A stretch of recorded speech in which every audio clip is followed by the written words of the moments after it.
morning.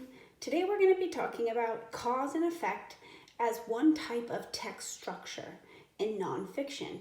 They use this also, text structure and cause and effect is also used in your fiction stories.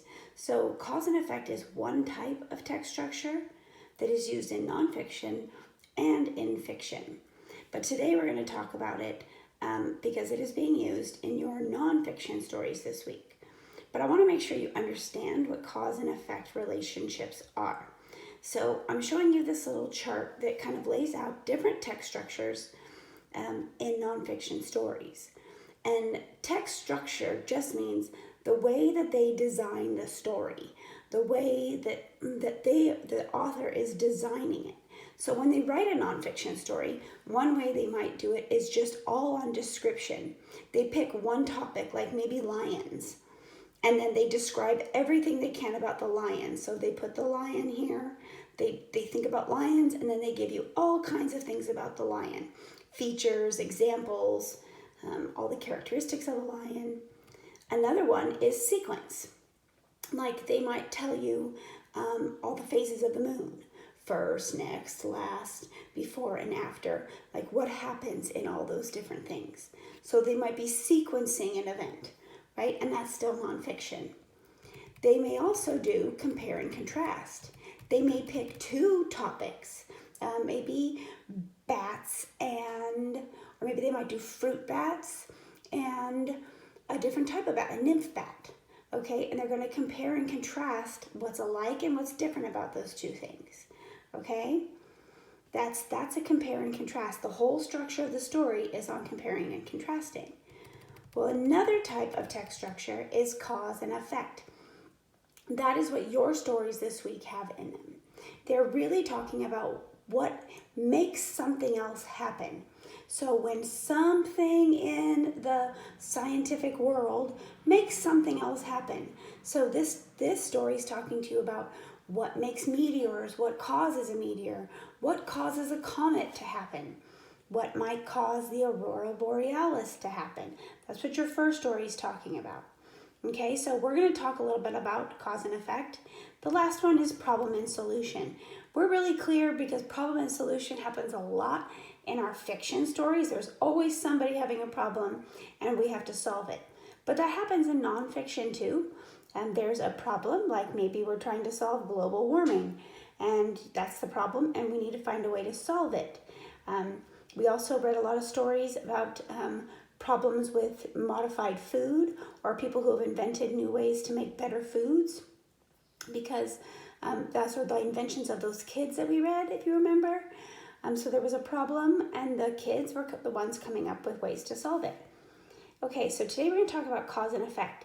And in doing that, because I want to make sure you know what cause and effect is and how those relationships work, I'm going to take you to some samples that we have read, which are actually fiction stories, but we're going to look at the relationship between cause and effect, and then you'll be able to apply that to your nonfiction stories as well.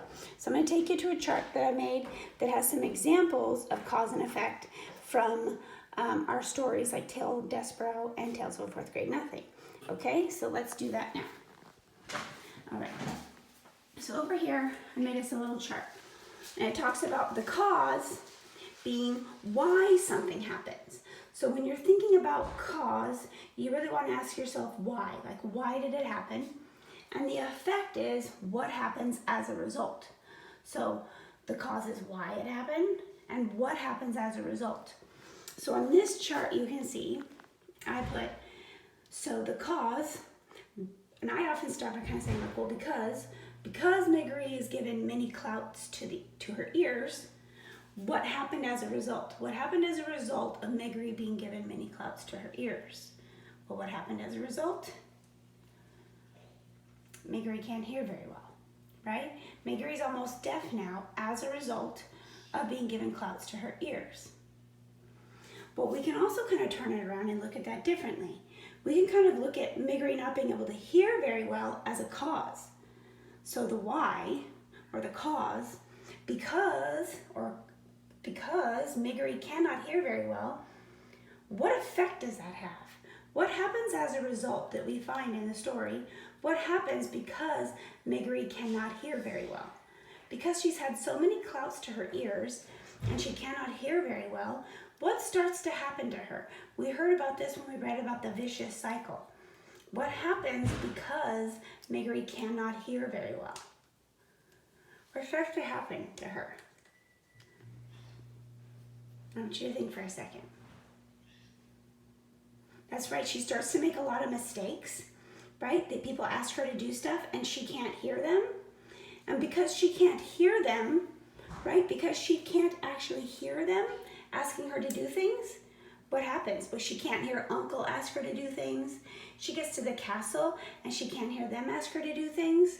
So what happens as a result of not being able to hear? Well, the effect of that is she gets more clouts to the ear. She's given many more clouts. So I'm going to add that here to the chart now. Miggery, pardon me if it's messy.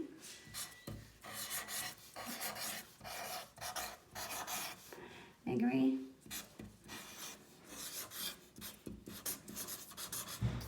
is given more clouts to the ear.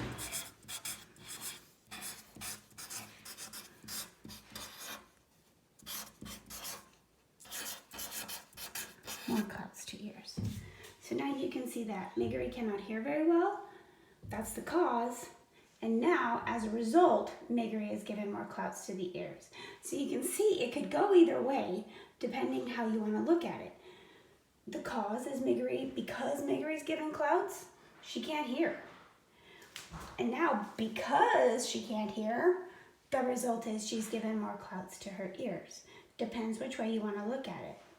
Now here, I've given you the effect. I'm going to turn it this way so you can see.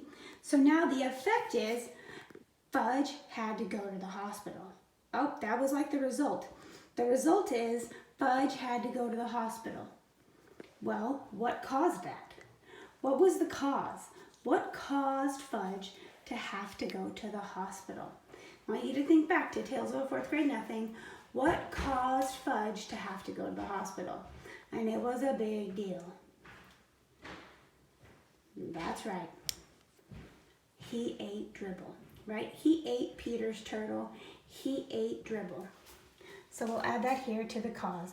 What caused him to have to go to the hospital is he ate Dribble. Fudge ate Dribble. We'll add the turtle. Fudge ate Peter's turtle.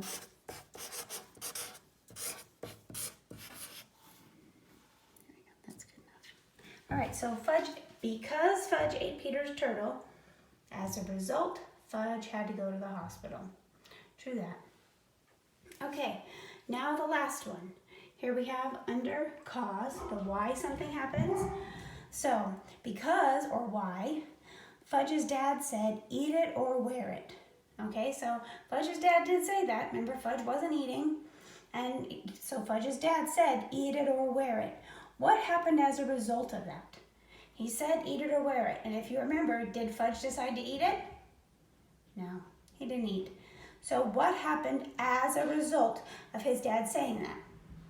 Think. Oh, and the dog's barking. But what happened? You're right. Fudge ended up in the bathtub with cereal poured on his head. Right? Dad poured cereal on him in the bathtub. So we'll say, Dad made Fudge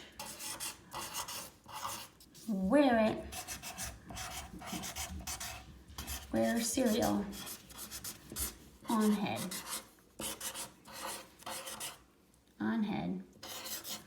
I'll add in bathtub.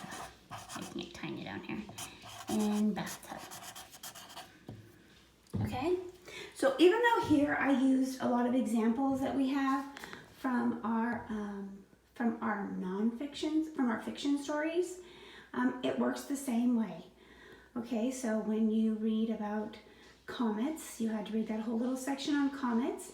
It talked to you about how comets go in an oval pattern, and that when they are closest to the sun, so when a comet goes really close to the sun, as a result, that's when you can see, right? That's when you can see the tail. That's when you can actually see it. So I want you to be thinking about those key words like because and as a result. Those are the words you are looking for. Today, that's when you are going to be filling out the last part of your chart. There is a cause and effect chart, and I want you to go through and find parts of the story that are in our first story, The Wonders in the Night Sky. Go through and find different causes and results that you find in the story. Okay? Good job.